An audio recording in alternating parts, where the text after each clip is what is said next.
Langkah pertama menuju petilasan. Malam itu, udara di lereng Gunung Wilis terasa lembab dan menggigit. Kabut menuruni pepohonan, menelan jalanan desa kecil bernama Paklan, tempat di mana petilasan Sabdo Palon dipercaya berada. Tim Mata Gaib, sebuah kanal YouTube pemburu kisah mistis, baru saja menempuh perjalanan 7 jam dari Surabaya untuk membuat dokumenter terbaru mereka. 3 orang berada di dalam mobil hitam itu. Raka, si kameramen utama, Dimas, narator sekaligus pemimpin tim, dan Laras, juru riset yang terkenal skeptis namun berani. Raka menatap layar kecil kamera yang terus merekam jalan berliku di depan. Kabutnya tebal banget. Gumamnya. Dimas, yang duduk di samping sopir, menjawab pelan. Katanya kabut di sini muncul setiap kali malam Jumat Kliwon. Penduduk percaya itu pertanda leluhur sedang berjalan. Laras mendengus. Atau cuma uap air dari lembah. Jangan terlalu cepat mistis. Mereka berhenti di depan papan kayu tua bertuliskan, petilasan Sabdo Palon, larangan masuk setelah maghrib. Huruf-hurufnya sudah terkelupas, sebagian tertutup lumut. Dimas memutuskan mereka tetap lanjut. Kita datang untuk mencari kebenaran, bukan mundur karena papan peringatan. Setelah menyiapkan kamera malam dan mikrofon, mereka berjalan kaki menembus jalan setapak menuju lokasi. Suara serangga malam terdengar riuh, berpadu dengan desir angin yang menggerakkan daun bambu. Raka menyorotkan senter ke kanan. Sekelebat bayangan tampak di antara pohon, namun saat disorot lebih lama, hanya kabut yang tersisa. Rekaman tetap jalan. Tanya Dimas. Masih. Tapi, tadi kayak ada yang lewat. Laras memeriksa layar. Mungkin hewan. Jangan paranoid dulu. Setelah 30 menit berjalan, mereka tiba di sebuah pelataran batu yang luas. Di tengahnya berdiri sebuah batu besar menyerupai singgasana, dililit akar dan lumut hijau tua. Di sekitarnya, beberapa dupa yang sudah mati masih meninggalkan bau menyengat. Laras mendekat sambil membaca catatan di tangannya. Menurut warga, disinilah Sabdo Palon menampakkan diri terakhir kali sebelum menghilang ke alam gaib. Dimas menatap batu itu lama, lalu mengangguk Raka. Setel tripod. Kita rekam pengantar dulu. Lampu kamera menyala, memecah gelap. Dimas mulai berbicara ke arah lensa. Malam ini, kami berada di tempat yang dipercaya sebagai petilasan Sabdo Palon. Sosok spiritual yang konon akan muncul kembali untuk menegakkan kebenaran tanah Jawa. Kita akan mencari tahu, adakah sesuatu yang benar-benar tertinggal di sini. Sebelum kalimatnya selesai, terdengar suara seperti langkah kaki dari belakang mereka. Pelan, teratur, dan berat. Raka spontan memutar kamera ke arah suara. Tidak ada siapapun. Hanya pepohonan bergoyang perlahan. Namun mikrofon menangkap sesuatu yang samar. Suara napas dalam dan berat. Seolah seseorang berdiri di antara mereka dan gelap. Dengar itu. Bisik Raka. Laras menelan ludah. Wajahnya memucat. Kayak orang berdiri di dekat batu. Dimas memberi isyarat agar mereka tetap tenang. Terus rekam. Laras menyorotkan senter ke arah batu besar. Lensa menangkap sesuatu. Bayangan hitam berbentuk manusia. Berdiri tak jauh dari batu singgasana itu. Wujudnya kabur, tapi jelas lebih tinggi dari manusia biasa. Dengan garis bahu tegas dan rambut menjuntai panjang. Saat cahaya menyorot lebih terang, sosok itu tampak memudar seperti asap. Raka mundur 2 langkah. Kamera masih merekam. Astaga, itu bukan efek cahaya. Namun Dimas justru mendekat perlahan. Ini momen penting. Kamera 2, aktifkan. Dalam keheningan yang mencekam, mikrofon kembali menangkap suara aneh. Kali ini seperti gumaman dalam bahasa Jawa kuno, ritmis, seperti mantra. Laras mengenali beberapa kata. Sapa waning ganggu panggonanku, katanya lirih. Artinya, siapa berani mengusik tempatku? Tiba-tiba, angin berhembus kencang. Semua lampu kamera berkedip. Layar monitor Raka menampilkan distorsi. Gambar bergelombang seperti terganggu sinyal kuat.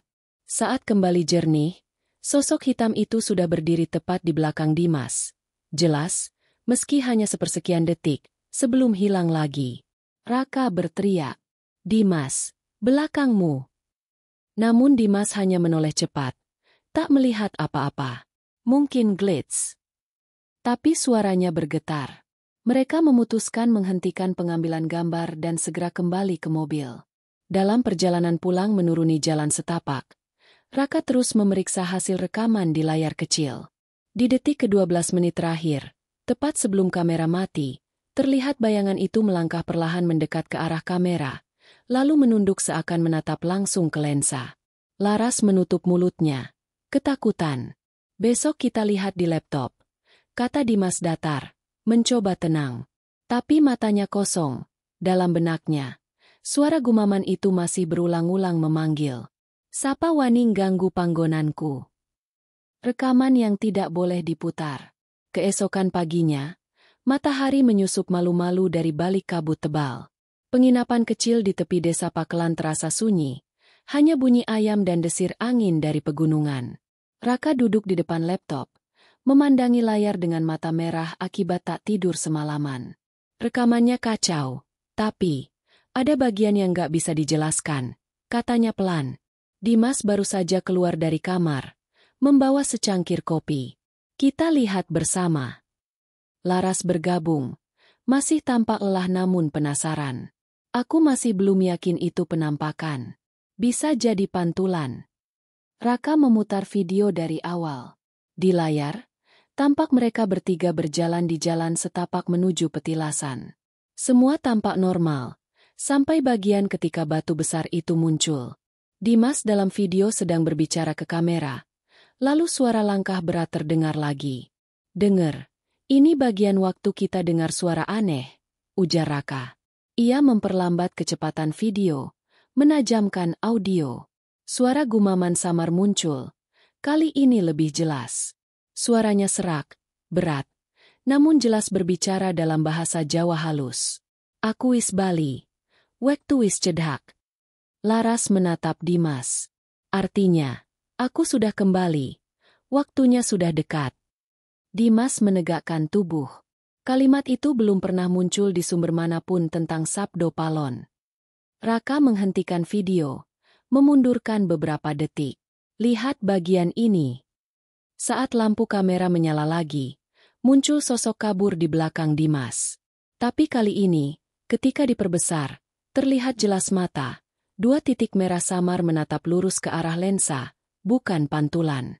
Laras menahan napas. "Itu bukan manusia." Dimas bergumam. "Atau mungkin seseorang memakai kostum? Bisa jadi warga mau menakut-nakuti kita." Namun Raka menggoyangkan kepala.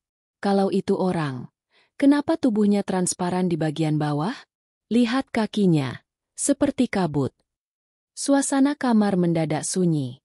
Di luar, suara burung gagak terdengar menukik. Mereka bertiga saling pandang, tak tahu harus berkata apa. Laras mencoba mengalihkan. "Kita lapor dulu ke kepala desa. Mungkin dia tahu sesuatu." Kepala desa Pakelan, Pak Wiryo, menyambut mereka dengan wajah cemas. Lelaki sepuh itu menatap serius ketika Dimas memutar rekaman di depannya. Setelah melihat beberapa detik, Pak Wiryo mematikan layar laptop dengan cepat. "Berhenti. Jangan lanjutkan." "Kenapa, Pak?" tanya Laras.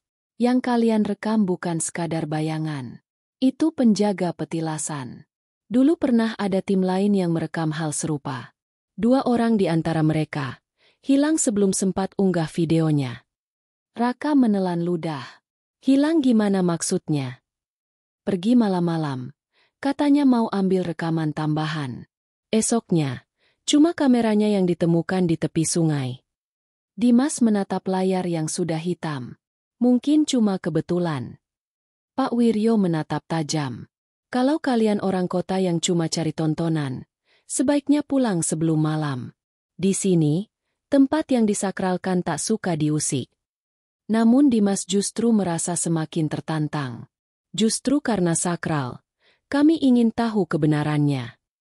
Malamnya, ketika Laras dan Raka sudah tidur, Dimas diam-diam membuka kembali laptopnya.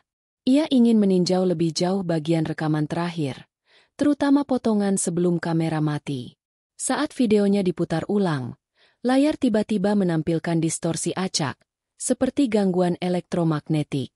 Suara aneh muncul, dengungan dalam frekuensi rendah, diikuti bisikan pelan, nyaris seperti memanggil namanya sendiri. Dimas. Ia berhenti bernapas, matanya terpaku ke layar. Dalam rekaman, sosok hitam itu kini berdiri lebih dekat, tepat di depan kamera. Tapi kali ini, bentuk wajahnya mulai tampak, kulit pucat, mata merah membara, dan bibir hitam yang bergerak perlahan membentuk kata yang sama. Dimas. Lampu kamar berkedip. Udara tiba-tiba dingin seperti ada pendingin ruangan rusak.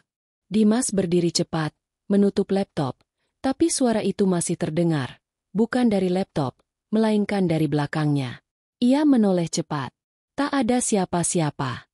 Namun di cermin kecil di dinding, pantulan sosok tinggi gelap berdiri di belakangnya, dengan mata merah menyala. Dimas berbalik spontan, dan ruangan kosong kembali. Keesokan paginya, Dimas tampak pucat. Laras memperhatikan. Kau nggak tidur? Dimas hanya tersenyum tipis. Cuma nonton rekaman lagi. Raka bertanya pelan. Ada yang aneh? Dimas menatap mereka berdua lama, kemudian menjawab singkat. Enggak, tapi malam ini kita harus balik ke sana. Laras langsung menolak. Kau gila. Setelah semua yang terjadi. Justru karena itu, kita belum tahu siapa atau apa yang muncul di video itu. Kalau kita kabur, semua sia-sia. Raka menatapnya ragu, tapi akhirnya mengangguk. Baik, tapi ini terakhir. Menjelang sore, mereka kembali ke petilasan membawa peralatan baru, kamera infrared, sensor gerak, dan perekam suara frekuensi rendah. Langit mulai gelap ketika mereka tiba di pelataran batu yang sama. Kabut mulai turun, pekat seperti malam sebelumnya. Dimas berdiri di depan batu besar itu, menyalakan kamera utama. Kita akan merekam ulang titik yang sama, tepat di waktu yang sama seperti kemarin. Raka mengatur fokus, sementara Laras menyalakan alat perekam suara. Beberapa menit pertama sunyi, hanya angin dan suara jangkrik. Tapi kemudian, sensor gerak berbunyi pelan. Bip, bip, bip. Gerakan di belakang batu, ujar Raka. Laras menyorot senter, namun tak terlihat apa-apa. Tiba-tiba, layar monitor menampilkan siluet samar bergerak dari kabut, perlahan mendekat. Bentuknya tinggi, berjubah hitam, rambut panjang menjuntai. Lalu terdengar suara berat itu lagi. Waktu wis cedak. Sebelum mereka sempat bereaksi, semua alat elektronik mati bersamaan. Gelap total. Hanya satu suara yang tersisa, langkah kaki mendekat, dan napas dalam yang seakan berputar mengitari mereka. Raka berbisik ketakutan. Dia datang lagi. Dimas berdiri tegak, menatap ke arah suara. Dalam hatinya, ia tahu, apapun yang mereka rekam malam ini, tidak seharusnya dilihat siapapun. Ketika suara itu menjawab, gelap menelan segalanya. Saat semua alat elektronik mati bersamaan, hanya suara napas mereka yang terdengar. Raka mencoba menyalakan ulang kamera, tapi tombol power tak berfungsi. Baterai masih penuh, tapi dia mati sendiri, katanya dengan suara gemetar. Dimas, yang berdiri paling depan, menatap batu besar itu. Ia merasakan sesuatu yang tak terlihat menatap balik. Udara di sekitarnya berubah, lebih padat, lebih dingin. Kabut menggumpal di atas tanah, seolah hidup. Tarik napas, bisik Laras, berusaha tenang. Kita mundur pelan-pelan. Namun sebelum mereka sempat melangkah, terdengar suara berat dari arah batu singgasana itu, sama seperti di rekaman malam sebelumnya. Waktu wis teka. Raka mundur 2 langkah. Senter di tangannya bergetar. Itu suara manusia, kan? Dimas tidak menjawab. Ia justru menatap kosong. Matanya mulai buram seperti kehilangan fokus. Laras melihat perubahan itu dan mengguncang bahunya. Dimas! Hei! Tiba-tiba Dimas berbisik dengan nada rendah, bukan dengan suaranya sendiri. Sapa sing wani nyebut jenengku ing kene. Laras mundur ketakutan. Suara itu bukan suara Dimas. Lebih berat, lebih dalam, seperti keluar dari rongga dada yang sangat dalam. Raka menatap layar monitor yang kini kembali menyala sebentar, menampilkan wajah Dimas dengan ekspresi kosong, pupil matanya membesar, dan bibirnya mengucap sesuatu yang tak bisa dipahami. Laras memekik. Dia kerasukan. Dalam kepanikan, Raka mencoba mematikan kamera, tapi layar justru menampilkan tulisan berbahasa Jawa kuno yang muncul sendiri di monitor, seolah diukir dengan cahaya merah. Sing sapa nyawang, bakal dadi saksi. Raka membaca cepat. Siapa yang melihat, akan menjadi saksi. Dimas menunduk dalam-dalam, lalu mengangkat kepalanya perlahan. Wajahnya kini dingin, tanpa ekspresi. Ia menatap Laras dan Raka, lalu berbicara lagi dengan suara yang bukan miliknya. Dulu, tanah iki suci. Saiki, wong-wong mung golek tontonan. Sampean kabeh wis kakehan ngomong, tapi orang ngerti maknane. Laras menatap ngeri. Air mata menetes di pipinya. Dimas, sadar. Ini bukan kamu. Namun Dimas melangkah mendekat, dan setiap langkahnya menimbulkan gema aneh, seolah tanah ikut bergetar. Udara sekitar berbau dupa terbakar, meski tak ada api. Raka mencoba mengalihkan perhatian dengan menyalakan kamera cadangan, berharap bisa merekam apa yang terjadi. Tapi begitu kamera hidup, layar menampilkan dua sosok berdiri di belakang Dimas. Tinggi, berjubah gelap, wajah tertutup kain putih. Laras, lihat ini. Namun sebelum sempat menunjukkannya, suara letupan kecil terdengar dari kamera dan layar padam total. Laras menarik tangan Raka, memaksa mundur. Kita harus pergi sekarang. Mereka berlari menuruni jalan setapak, tapi Dimas tidak mengikuti. Ia tetap berdiri di depan batu besar itu, kini mengangkat kedua tangannya seolah menyambut sesuatu yang tak terlihat. Dimas, teriak Raka, jangan tinggal di situ. Tak ada jawaban. Hanya kabut yang semakin pekat, menelan sosoknya sedikit demi sedikit. Saat mereka akhirnya keluar dari area petilasan, udara tiba-tiba kembali normal. Semua peralatan elektronik menyala lagi seolah tak pernah rusak. Tapi Raka dan Laras tak menoleh ke belakang. Mereka terus berlari menuju mobil. Butuh waktu hampir 10 menit sebelum Dimas muncul dari arah jalan setapak. Ia berjalan perlahan, wajahnya pucat. Matanya tampak kosong. Raka menghampiri. Kau, sadar. Dimas hanya mengangguk pelan. Aku nggak ingat apa-apa. Cuma dengar suara. Banyak sekali suara. Mereka bertiga memutuskan kembali ke penginapan. Laras duduk di pojok kamar, menulis catatan tentang kejadian malam itu. Tangannya masih gemetar. Raka sibuk memeriksa peralatan yang rusak. Kamera utama tampak normal. Tapi ketika ia memutar hasil rekaman terakhir, hanya ada satu file baru yang tidak pernah mereka rekam. Sabdopalon 000 MP4. Ia membuka file itu. Layar hitam selama beberapa detik. Kemudian muncul wajah Dimas, menatap langsung ke kamera. Tapi bukan Dimas yang mereka kenal. Wajah itu tampak lebih tua, dengan sorot mata tajam dan senyum tipis yang tidak manusiawi. Suaranya terdengar jelas. Wektu wis cedak. Wong-wong kene bakal kelingan maneh sapa sing duwe tanah iki. Layar tiba-tiba menampilkan gambar cepat, bayangan batu singgasana, dupa menyala, dan kilasan wajah-wajah orang desa berlutut di depan sosok berjubah hitam. Raka menutup laptop dengan cepat. Kita harus hapus ini. Namun Laras menggeleng keras. Kalau kita hapus, semua bukti hilang. Dunia harus tahu apa yang terjadi di sana. Dunia nggak akan percaya, balas Raka. Dan kalau percaya, mungkin kita yang akan hilang berikutnya. Dimas diam, menatap jendela yang terbuka sedikit. Angin malam berhembus pelan, membawa suara samar, gumaman yang sama seperti di petilasan. Ia berdiri perlahan, mendekat ke jendela, dan berbisik lirih, seolah menjawab panggilan itu. Iya, aku wis ngerti saiki. Laras menatapnya curiga. Ngerti apa? Namun Dimas hanya menoleh perlahan, Senyum tipis menghiasi wajahnya.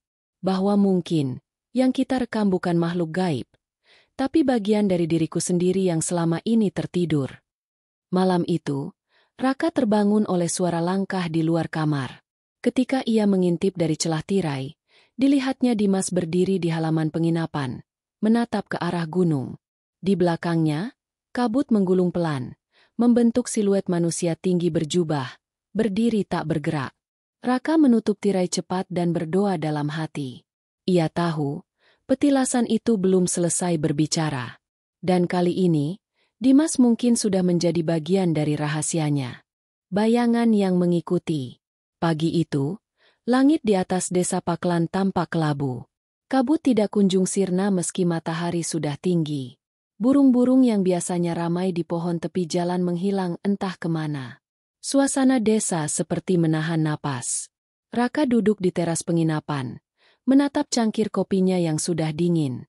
Ia belum bisa menghapus bayangan wajah Dimas semalam, senyum itu, dan sosok tinggi berjubah yang berdiri di belakangnya. Setiap kali ia memejamkan mata, suara gumaman itu terdengar lagi. Waktu wis teka. Laras keluar membawa laptop. Aku memeriksa file rekaman lagi, katanya tanpa basa-basi. Ada hal aneh. Raka menatapnya lelah. Jangan bilang muncul file baru lagi. Laras menggeleng. Tidak. Tapi ada potongan video yang kita tidak pernah rekam. Seperti fragmen lain, muncul di sela-sela footage utama. Ia memutar video itu. Layar memperlihatkan gambar kabur. Seorang pria berpakaian seperti abdi kerajaan, duduk bersila di depan batu besar yang sama. Di belakangnya, tampak barisan orang berlutut, kepala menunduk dalam. Suara dalam bahasa Jawa kuno terdengar samar. Sabda wus kawedar. Sing orang ngerti bakal ilang saka jagat iki. Terjemahan Laras. Sabda telah disampaikan. Yang tidak memahami akan lenyap dari dunia ini. Raka menatap bingung. Ini bisa jadi hasil overlay kamera, atau? Laras memotong cepat. Tidak. Timestamp video ini menunjukkan tahun 1971. Tapi format filenya modern. Keduanya saling tatap. Ngeri. Mungkin, petilasan itu mencatat sendiri semua yang terjadi, bisik Laras. Sementara itu, Dimas keluar dari kamar tanpa suara. Wajahnya pucat, tapi matanya tajam, berbeda dari biasanya.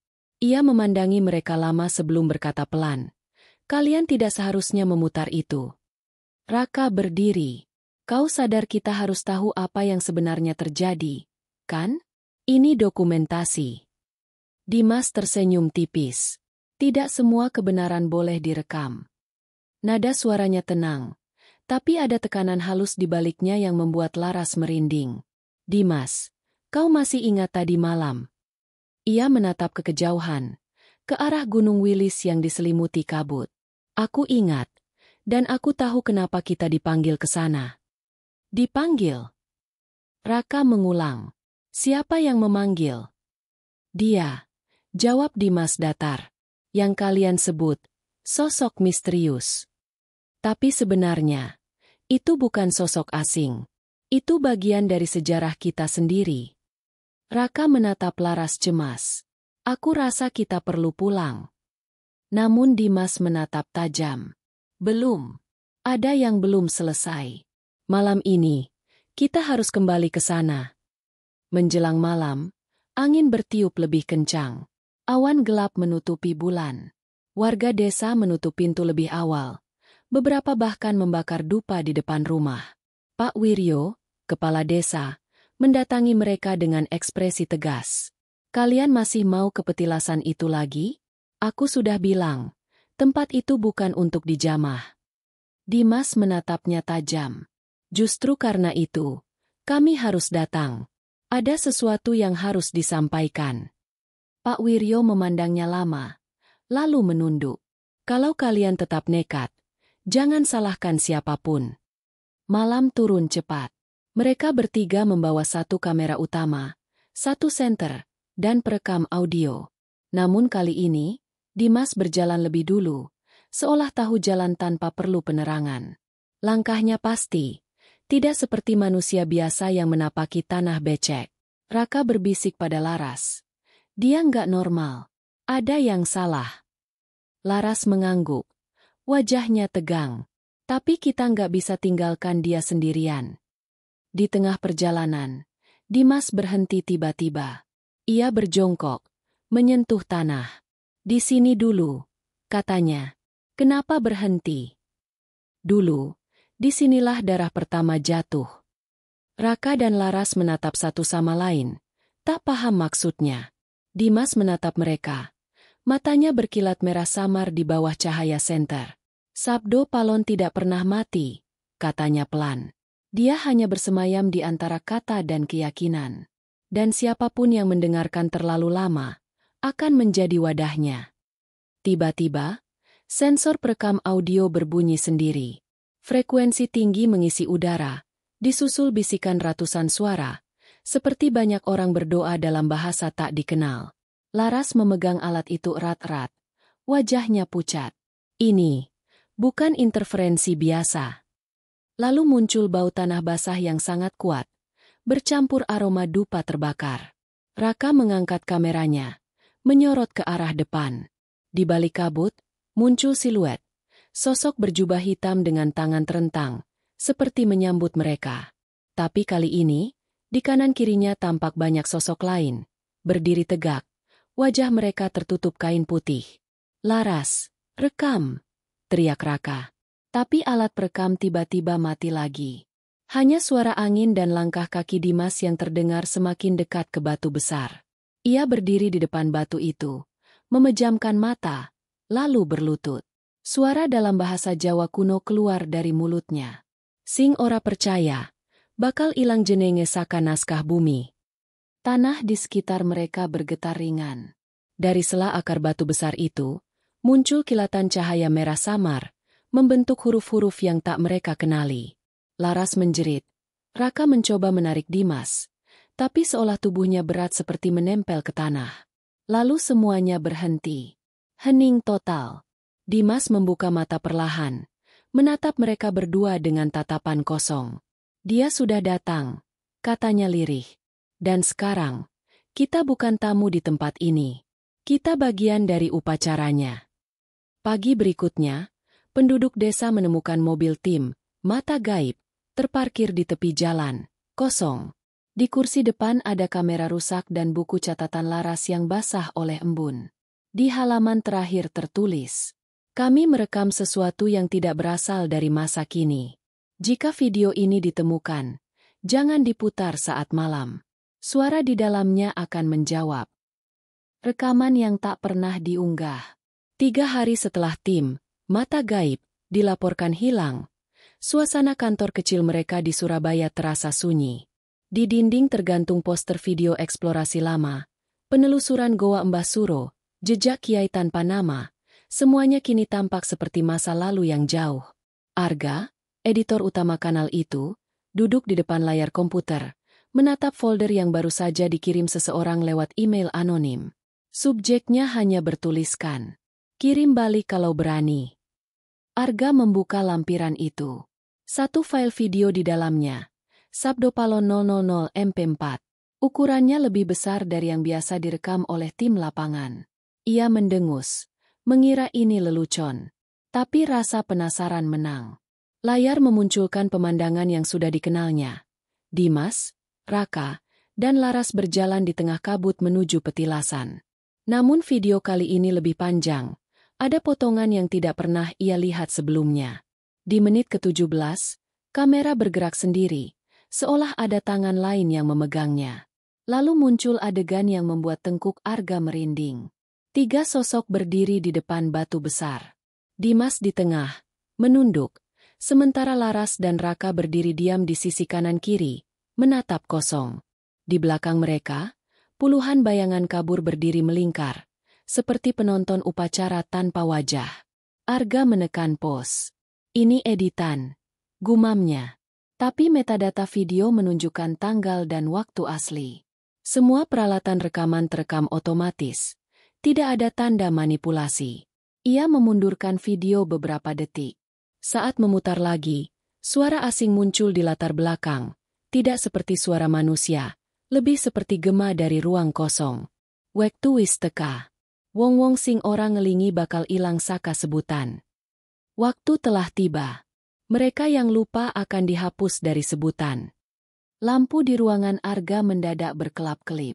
Komputer berbunyi statis, lalu layar menampilkan gambar cepat.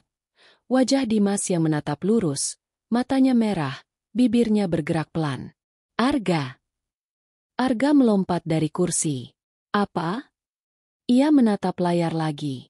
Tapi video berhenti di frame hitam, seperti tidak pernah menampilkan apapun. Napasnya berat. Ia mencoba menutup file, namun komputer membeku.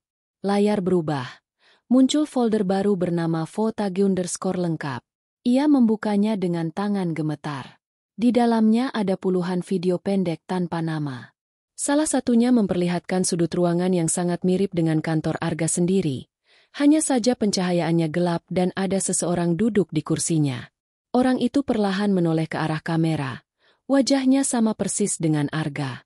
Arga mematikan komputer paksa, lalu mundur sambil berusaha menenangkan diri. Ini nggak mungkin. Cuma gangguan sistem. Tapi rasa takut menempel seperti hawa dingin yang tak mau lepas. Malam itu, Arga memutuskan menginap di kantor untuk menyelidiki file itu lebih jauh. Ia menulis catatan di buku kecil. Kalau benar Dimas dan tim hilang karena video ini, aku harus tahu kenapa. Kalau ini memang pesan, siapa yang mengirim? Pukul 1.23 dini hari, komputer menyala sendiri. Layar menampilkan potongan baru dari rekaman petilasan. Kini kamera menyorot wajah Dimas yang penuh tanah dan darah kering. Ia berbicara langsung ke kamera. Suaranya serak dan bergetar. Arga, jangan unggah. Jangan teruskan sabda ini. Setiap kali seseorang mendengar, mereka akan ikut dipanggil. Arga menatap ngeri. Bagaimana dia tahu namaku? Gumamnya. Ia memundurkan video. Tapi suara tetap sama. Kau tahu aku akan menonton ini, kan? Dimas di layar tersenyum aneh. Semua yang melihat akan jadi bagian dari naskah. Lalu layar gelap. Dari speaker komputer, suara langkah pelan terdengar. Mendekat, mendekat, sampai berhenti seolah tepat di belakang Arga. Ia menoleh cepat. Tak ada siapapun. Tapi bau tanah basah memenuhi ruangan. Dan di lantai terlihat jejak kaki kotor, memanjang dari pintu hingga ke belakang mejanya. Panik. Arga berlari keluar ruangan dan menyalakan semua lampu. Namun saat ia kembali, komputer sudah mati total. Layar hitam. Kipas berhenti berputar. Di meja, hanya ada satu flash disk hitam yang sebelumnya tak ada, bertuliskan dengan spidol. Sabda Wiskawedar. Arga membawanya pulang tanpa berani membukanya lagi. Namun malam berikutnya, rasa ingin tahu mengalahkan rasa takut. Ia mencolokkan flash disk itu ke laptop pribadinya. Satu file di dalamnya, Foto__ mov. Video menampilkan Laras yang duduk sendirian di tengah kabut. Matanya sayu, wajahnya penuh tanah. Ia memandang kamera dan berkata pelan. Kalau kau menonton ini, berarti sabda sudah berjalan. Dimas bukan Dimas lagi. Kami, bagian dari janjinya. Arga memperhatikan detail di latar. Batu besar yang sama, tapi kini retak dan memancarkan cahaya kemerahan dari dalamnya. Di akhir video, Laras menunduk dan berbisik. Yang melihat akan dipanggil. Tiba-tiba layar laptop Arga mati. Saat ia menatap bayangan dirinya di layar hitam itu, ada sosok lain berdiri di belakangnya, tinggi, berjubah, dengan mata menyala samar. Arga menoleh cepat. Kosong. Tapi dari ruang tamu, terdengar suara berat berbisik pelan. Waktu wis teka, Arga. Keesokan paginya, rekan kerja Arga datang ke kantor dan menemukannya tertidur di depan komputer. Ia tampak tenang, seolah sedang bermimpi. Tapi layar monitornya menampilkan jendela unggahan YouTube yang sudah 99% selesai dengan judul. Kamera menangkap sosok misterius di petilasan Sabdo Palon, full version. Yang menonton akan dipanggil. Video itu tayang pukul 3.12 dini hari. Tak ada yang tahu siapa yang menekan tombol unggah. Akun Mata Gaib bahkan tak aktif sejak Dimas dan tim hilang. Tapi algoritma YouTube segera bekerja. Ratusan orang menerima notifikasi, lalu ribuan, lalu jutaan dalam waktu kurang dari 24 jam. Judulnya sederhana namun menggoda. Kamera menangkap sosok misterius di petilasan Sabdo Palon, full version. Durasi 26 menit. Tidak ada musik, tidak ada efek suara, tidak ada watermark. Hanya visual kasar dan suara latar yang seolah hidup. Komentar pertama muncul 3 menit setelah tayang. Gue nonton sampai menit 17. Sumpah kedengeran suara orang nyebut nama gue. Lalu komentar berikutnya. Pas bagian Dimas ngomong di batu, tiba-tiba layar HP gue nyala sendiri. Ada yang lain gak denger gumaman kayak doa di akhir video. Dan begitu saja, legenda itu menyebar. 3 hari kemudian, Arga masih tidak sadar kalau video itu sudah viral.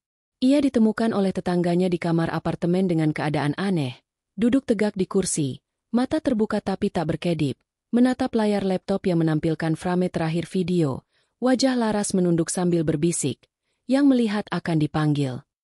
Ketika polisi membawa laptop itu sebagai barang bukti, salah satu petugas mencoba memutarnya. 5 menit pertama tampak biasa, suasana hutan, kabut, dan 3 orang berbicara. Tapi di menit ke-6, layar berkedip. Sosok hitam melintas cepat di belakang mereka. Petugas itu menatap layar lebih lama, lalu tiba-tiba menutup laptop dengan keras, wajahnya pucat. Ada yang manggil nama saya, katanya gemetar. Namun laptop itu entah bagaimana hidup kembali sendiri ketika berada di ruang bukti, dan file videonya menggandakan diri ke semua komputer di ruangan itu. Sementara itu, di tempat lain, seorang mahasiswa bernama Nara, penggemar setia kanal Mata Gaib, menonton video itu di kamarnya. Ia penasaran karena semua orang di forum mistis membicarakannya. Katanya video ini asli, nggak ada editan. Tulis seseorang di komentar. Nara mematikan lampu, mengenakan earphone, dan menekan tombol play. Video dimulai seperti biasa, pembuka dengan logo lama, Mata Gaib, lalu gambar jalan setapak berkabut. Ia menonton tanpa berkedip. Suara Dimas terdengar jelas. Kita mencari kebenaran di tempat yang dipercaya sebagai petilasan Sabdo Palon. Namun di menit ke-10, sesuatu yang aneh terjadi. Gambar di layar seakan bergetar, dan suara gumaman mulai terdengar dari earphone. Tapi gumaman itu bukan bahasa Jawa seperti di video. Itu adalah suara Nara sendiri, berbisik dari dalam video. Ia terlonjak. Apa tadi? Suaraku. Ia memundurkan video, tapi gumaman itu tetap ada, bahkan makin jelas. Sing Nyawang, bakal dadi saksi. Lampu kamar Nara berkedip. Ia berdiri, tapi video masih berjalan sendiri meski ia tak menyentuh apapun. Di layar, wajah Dimas menatap langsung ke arah kamera, atau lebih tepatnya, ke arah dirinya. Waktu wis teka, Nara. Nara mundur ketakutan, menarik kabel earphone. Suara itu kini terdengar langsung dari dalam kamarnya, bukan dari laptop. Ia menoleh cepat ke arah pintu. Ada seseorang berdiri di sana, siluet tinggi berjubah gelap dengan tangan panjang dan rambut terurai. Lalu layar laptopnya menampilkan pesan singkat. Sambut dia dengan sabda. Keesokan harinya, teman sekamar Nara menemukan laptop itu masih menyala. Video berhenti di menit 25.47, tepat saat wajah Nara muncul di layar, duduk di depan kamera dengan mata kosong. Di dunia maya, video itu semakin viral. Banyak penonton melaporkan gejala aneh setelah menontonnya. Mimpi buruk, mendengar gumaman dalam bahasa Jawa kuno, atau bayangan seseorang berdiri di sudut ruangan. Beberapa bahkan mengaku menerima panggilan telepon dari nomor tak dikenal yang hanya memutar suara langkah kaki di atas tanah basah. YouTube akhirnya menghapus video tersebut karena pelanggaran konten berisiko. Tapi setiap kali dihapus, salinan baru muncul di akun berbeda dengan kualitas yang lebih tinggi dan durasi yang sedikit lebih panjang. Dalam versi keempat yang beredar, ada tambahan 3 detik di akhir. Sosok berjubah hitam menatap kamera dan berbisik pelan. Sabda wis kawedar. Sing nonton, Saiki wis dadi saksi. Sabda telah disampaikan. Yang menonton kini menjadi saksi. Sementara itu, di kantor, mata gaib. Semua komputer kembali menyala sendiri. Layar monitor menampilkan tanggal baru, 17 November, hari Jumat Kliwon berikutnya. Di pojok layar muncul tulisan otomatis seperti pesan terjadwal. Lokasi live stream otomatis diaktifkan, petilasan Sabdo Palon. Tidak ada yang berada di kantor malam itu. Tapi kamera keamanan merekam sesuatu. Cahaya merah samar muncul di tengah ruangan, membentuk sosok mirip manusia dengan rambut panjang dan mata bercahaya. Sosok itu menunduk ke arah kamera, lalu berkata pelan, "Arga wis nyebar sabdaku. Saiki giliranmu." Layar CCTV kemudian mati total. Esoknya, pemberitaan media ramai. Fenomena video kutukan Sabdo Palon bikin heboh dunia maya. Banyak mengira ini kampanye film. Tapi polisi menemukan fakta mengerikan. Sinyal terakhir dari server tempat video itu diunggah bukan berasal dari kota manapun, melainkan dari koordinat GPS di tengah hutan, tepat di lokasi petilasan Sabdo Palon. Dan di sana, warga desa Paklan bersumpah melihat cahaya merah menembus langit malam, disertai suara yang bergema di antara pepohonan. Wektu wis teka. Wong sing nyawang. Saiki wis dadi bagian saka sabda. Koordinat terlarang. Hari itu hujan turun deras di Tulungagung. Jalan menuju desa Paklan tertutup lumpur dan ranting pohon. Di dalam mobil van hitam bertuliskan Cybercrime Unit. Rendra menatap layar laptopnya yang menampilkan peta digital. Titik merah berdenyut di tengah hamparan hutan. 8067, 111904. Lokasi yang dideteksi sebagai sumber unggahan video, Sabdo Palon _Fulmov. Koordinat ini aneh, gumamnya pada rekan setimnya. Lia, seorang analis jaringan muda. Tidak ada sinyal internet di sana. Tapi dari log server, video itu benar-benar dikirim dari titik itu, jam 3.12 pagi. Lia menatap layar lain. Mungkin drone uplink? Atau relay satelit ilegal? Rendra menggeleng. Enggak. Lognya menunjukkan IP yang valid. Tapi sinyalnya muncul cuma 3 menit. Lalu hilang total. Seolah-olah jaringannya dibuka dari tempat yang tidak seharusnya ada. Mereka melanjutkan perjalanan melewati jalan sempit yang dipenuhi kabut tebal. Warga desa yang mereka temui menolak bicara soal lokasi itu. Hanya seorang kakek di warung pinggir jalan yang akhirnya memberi petunjuk. Sampean mau ke petilasan? Kalau sudah maghrib, jangan sebut nama yang pernah disabdakan. Kata-kata itu menggantung di udara seperti peringatan yang tak jelas.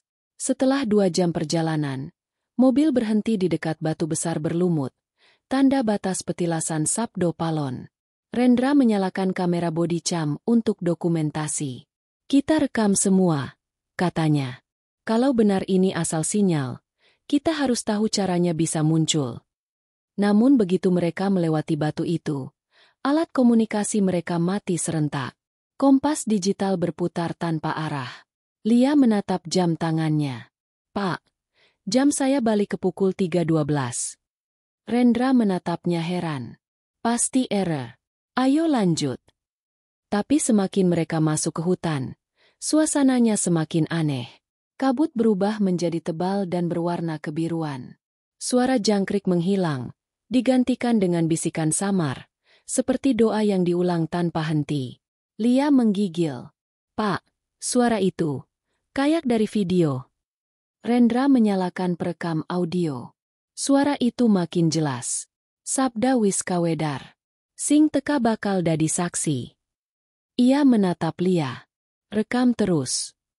Tiba-tiba tanah di bawah mereka bergetar pelan. Seperti ada sesuatu yang berdenyut di dalam bumi. Cahaya merah redup muncul di antara pepohonan, berasal dari celah tanah di depan mereka. Rendra mendekat dengan hati-hati. Di sana, ia melihat batu retak besar, sama seperti di video yang viral. Dari celah retakan itu memancar sinar merah yang bergerak seperti nadi, berdenyut lambat. Ini, sumber energinya. Lia berbisik. Rendra menurunkan alat pemindai gelombang elektromagnetik. Jarumnya berputar liar. Frekuensinya tidak dikenal.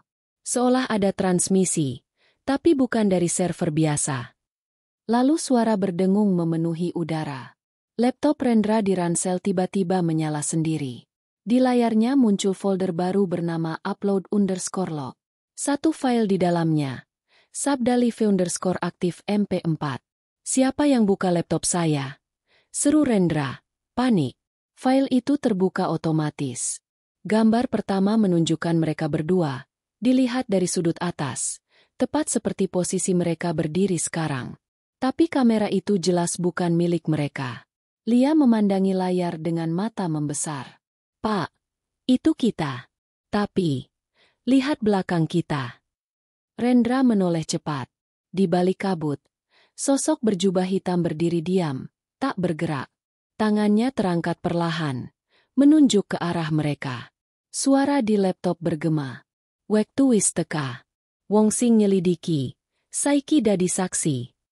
Lia berteriak, menjatuhkan alat perekam. Cahaya merah dari celah batu menyala lebih terang, lalu seolah menghisap udara di sekitar. Daun-daun beterbangan.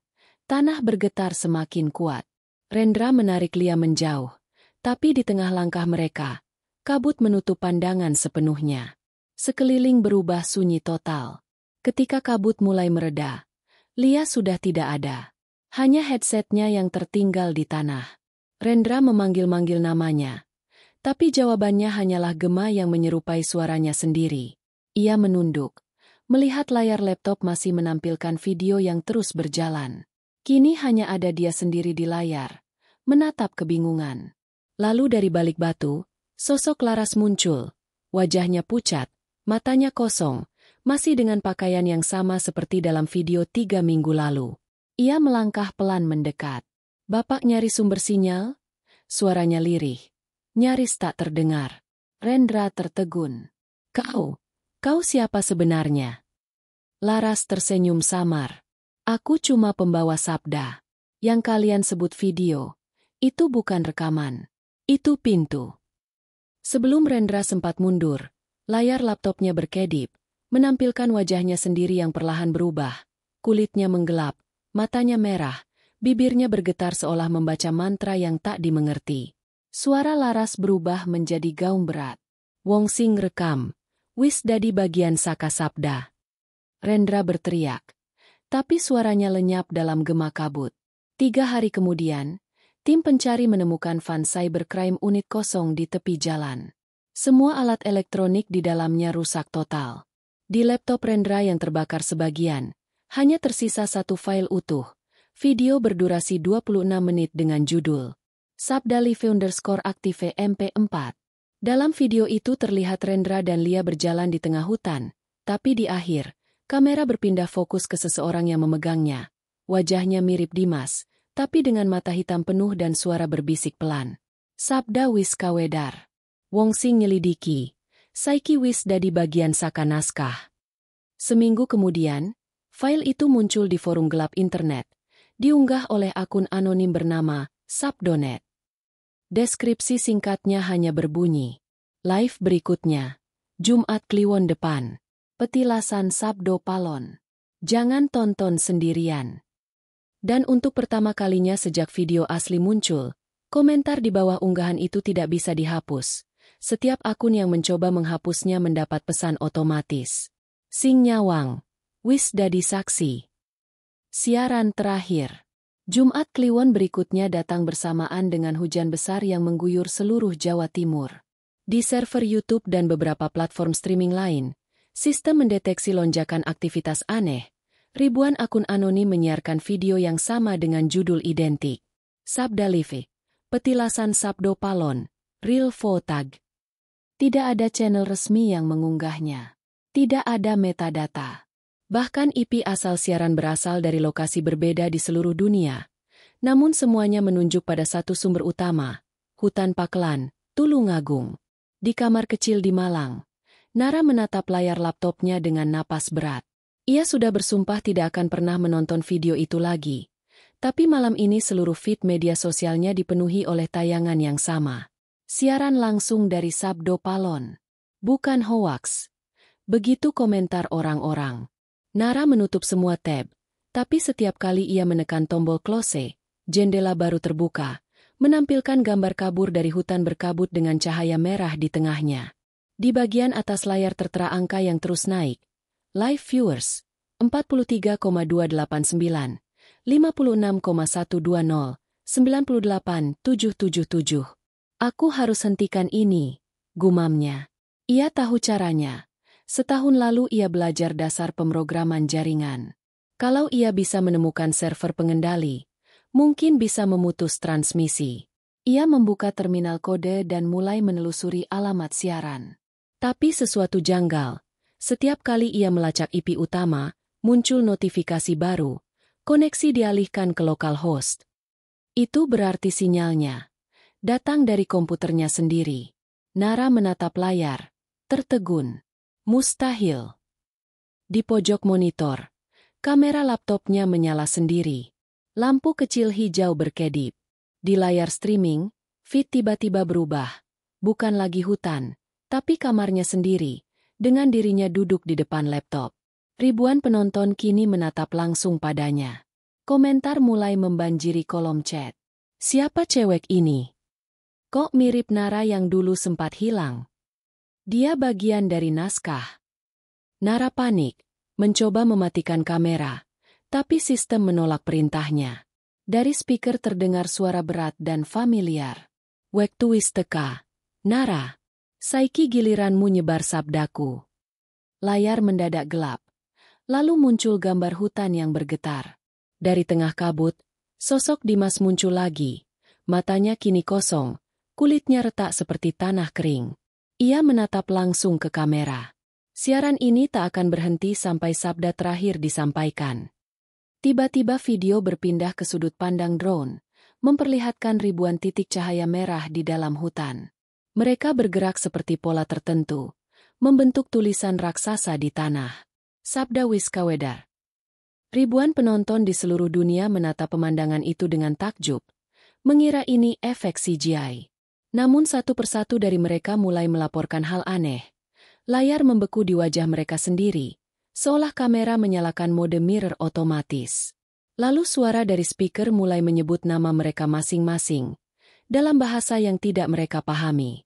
Sementara itu, di dalam kamar Nara, udara berubah dingin.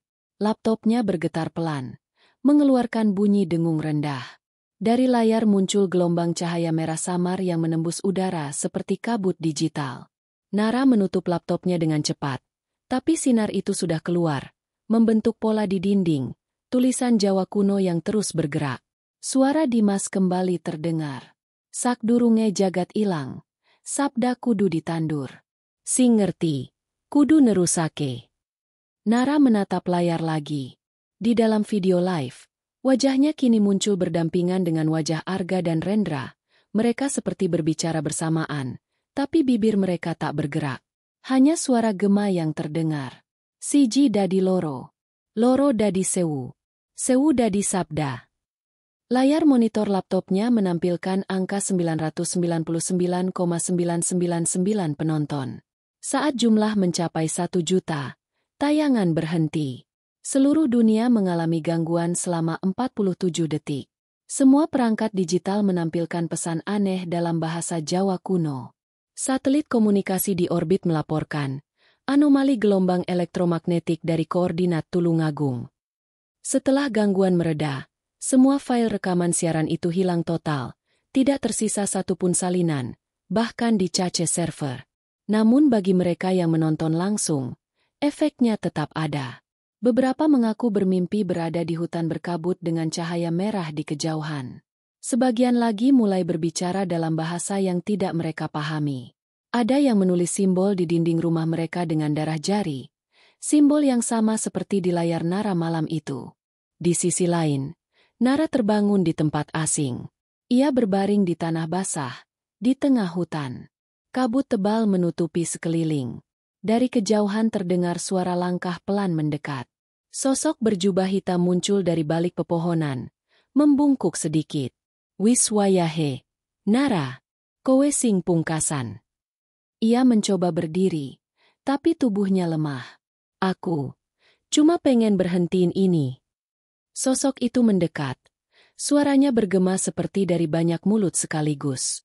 Ora ana sing yeso mandeke sabda. Wong sing nyawang, dadi pangeling. Tiba-tiba kabut di sekelilingnya menyingkap. Di hadapannya berdiri ribuan orang. Wajah mereka kosong, matanya merah, tubuhnya berlumur tanah.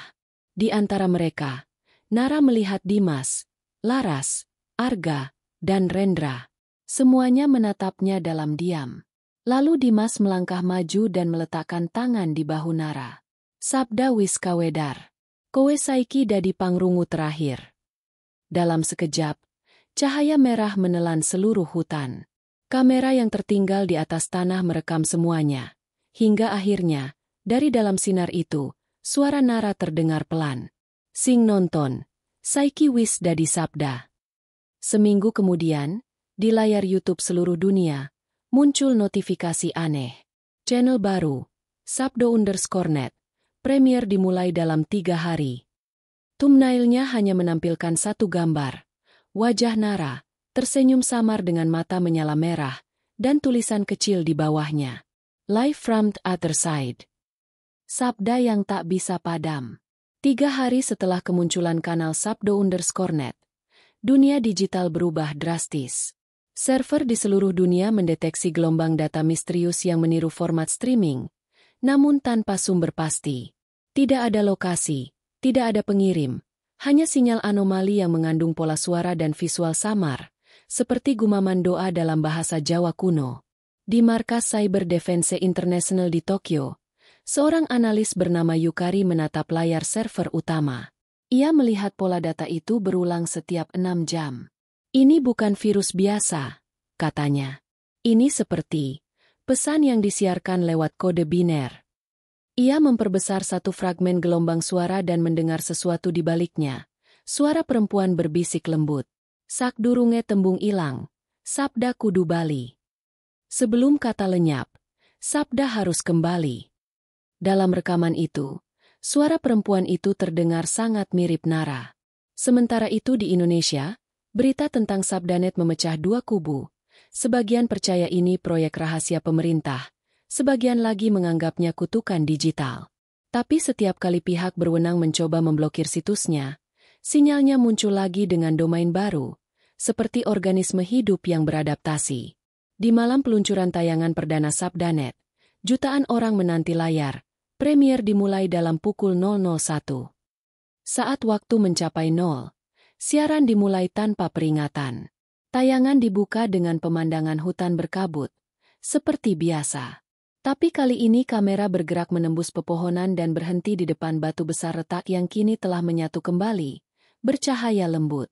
Dari balik kabut, muncul Nara, mengenakan jubah putih, wajahnya tenang tanpa luka. Ia berdiri di depan kamera, menatap lurus. Sugeng rawuh, para saksi. Suaranya lembut namun menggema ke seluruh ruangan para penonton. Kowe kabeh wis nyawang, wis ngrungoke, saiki wayahe ngerti. Visual berganti cepat. Potongan video lama dari Dimas, Arga, Rendra, dan Laras. Tapi kali ini, mereka tidak terlihat menderita. Mereka berdiri di belakang Nara, seolah membentuk barisan penjaga. Dimas menatap kamera dan berkata, "Kita duduk korban. Kita penerus sabda." Gambar di layar berubah menjadi hamparan teks kuno, aksara Jawa bercahaya yang menyusun kalimat panjang. Yukari di Tokyo, yang ikut menonton, mencoba menerjemahkan tulisan itu dengan software OCR. Setelah beberapa detik, arti dari kalimat itu muncul di layar. Sabdo palon dudu jeneng, nanging pangrungu. Yen jagat kelangan pangrungu, sabda bakal bali liwat tembung lan gambar.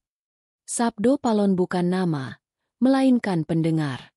Ketika dunia kehilangan pendengar sejatinya, sabda akan kembali melalui kata dan gambar. Nara tersenyum samar di layar. Dulu, Sabdo palon berjanji akan kembali, bukan untuk membalas, tapi untuk mengingatkan. Sabda bukan kutukan. Sabda adalah cermin dari apa yang kita sebar. Arga melangkah maju, menambahkan, "Kami menyalakan kamera untuk mencari bukti, tapi lupa bahwa setiap kata, setiap tayangan, adalah sabda yang hidup." Dan sabda yang hidup tak bisa dimatikan. Rendra, yang dulu penyelidik, kini berbicara dengan nada tenang. Kalian pikir video ini memanggil roh. Padahal yang kalian panggil adalah gema dari pikiran kalian sendiri. Laras berbisik pelan. Yang menonton tak akan mati, karena telah menjadi bagian dari cerita yang tak berhenti. Di layar, angka penonton melonjak melewati 100 juta. Saat jumlah mencapai titik itu, sinyal internet di seluruh dunia bergetar. Semua layar, komputer, ponsel, bahkan televisi analog, menampilkan gambar sama, hutan berkabut, batu bercahaya, dan suara Nara yang berkata pelan namun jelas. Iki dudu ancaman. Iki pangeling. Ini bukan ancaman. Ini pengingat. Kemudian tayangan berpindah ke pemandangan udara. Seluruh bumi, dilihat dari angkasa, mulai memancarkan cahaya samar di titik-titik yang membentuk pola spiral raksasa. Setiap titik adalah lokasi pengguna yang pernah menonton video Sabdo Palon. Pola itu menyerupai mandala, lambang keseimbangan. Suara Nara kembali. Sabda Palon ora tau lunga. Wong sing nyawang, wong sing rungoke, kabeh dadi jembatan antar jagat. Sabdo Palon tak pernah pergi. Mereka yang melihat dan mendengar menjadi jembatan antara dunia. Lalu layar menjadi putih. Siaran berhenti. Setelah kejadian itu, semua server Sabdanet hilang dari jaringan global. Namun satu efek aneh tersisa. Di seluruh dunia, orang-orang melaporkan peningkatan fenomena, kesadaran sinkron, mimpi yang sama, suara bisikan serupa, dan pola pikir yang lebih damai. Beberapa menganggapnya kebetulan. Tapi bagi sebagian lain, mereka percaya bahwa sabda kini telah menjadi bagian dari jaringan manusia, menyatu dalam bahasa dan gelombang. Yukari, yang tetap meneliti data terakhir dari siaran itu, menemukan sesuatu di frame terakhir video. Ketika kontras diperbesar, muncul barisan kecil teks digital, hampir tak terlihat. Sabdo Palon iku tembung sing ora bisa mati. Ora ing lemah, ora ing maya, nanging ana ing saben sing ngelingi. Sabdo Palon adalah kata yang tak bisa mati. Tak di bumi, tak di maya, tapi hidup di setiap yang mengingat. Malam itu, Nara muncul dalam mimpinya. Ia tidak seperti manusia, tapi juga bukan roh. Hanya senyum tenang dengan suara lembut. Kowe nonton, kowe ngerti. Jagat iki ora mung diweruhi, nanging kudu dirungu. Ketika Yukari terbangun, semua perangkatnya mati total. Tapi di layar monitor, dalam kegelapan, satu baris teks muncul sendiri. Sabda wis kawedar. Wektu anyar wis kawit. Sabda telah disampaikan. Zaman baru telah dimulai. Dan di luar sana, di dunia yang sunyi, kamera-kamera di jutaan perangkat mulai merekam otomatis, seolah dunia sedang menulis kisah baru dengan satu kalimat yang menggema di udara. Yang menonton, kini menjadi penjaga.